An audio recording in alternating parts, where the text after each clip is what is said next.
C'est un métier, c'est la liste.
Les camarades,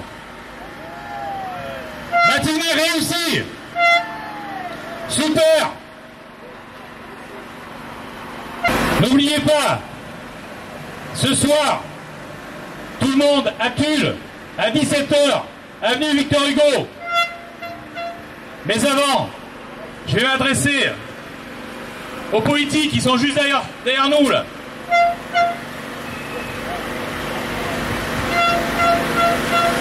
Je continuerai. Je suis le président de tous les Français et je n'ai pas d'excuses à faire. Voilà toute l'arrogance de l'intervention télévisée de Macron. Nous devons lui apporter la réponse qu'il mérite. D'une part, pour exiger une société construite sur autre chose que la destruction de nos droits. Et d'autre part, quant à l'indécence, le mépris qu'il a des citoyens ordinaires. et notamment des plus pauvres d'entre eux. Ils n'hésitent pas à nous traiter de fainéants, de cyniques. Il ferait mieux de travailler ou de rechercher du travail que de foutre le bordel. Quelle honte qu'un président ose des paroles comme celle-ci. Apporterons, lui tous ensemble, la seule réponse qui soit en capacité de comprendre. Comme ses prédécesseurs, la lutte par la grève et l'arrêt de la pompe à fric. Il faut appuyer là où ça fait mal, là où cette caste de nantis dirigée par ce banquier n'a que faire de la société dans laquelle elle vit. Où nous vivons, ces objectifs riment avec argent, fric, oseille, pognon, alors que nous exigeons des réponses aux besoins, aux services, à la culture, à notre vie.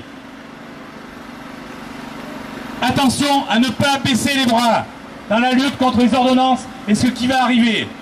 Cela sera lourd de conséquences pour nous et terrible pour les futures générations. Un avenir sans droit du travail où la seule conséquence est toujours plus de compétitivité de l'entreprise se traduira par la baisse des salaires, l'augmentation du temps de travail, la remise en cause des droits au congé, la remise en cause des droits conventionnels. Surtout, on ne lâche rien. Partout, nous devons créer le rapport de force par la grève pour exiger l'abrogation des ordonnances et la mise en place de notre projet de société. Laissons à nos enfants ce que nos anciens, par la lutte et au péril de leur vie, nous ont légué. Donc, si vous voulez vous réveiller de ce cauchemar, alors il y a urgence de se mobiliser. Que chacun se regarde dans la glace. Je fais quoi pour que mon avenir, comme celui de mes enfants, soit digne? Donc je participe aux futures actions proposées par les organisations syndicales, notamment celle de la CGT. Je vous remercie.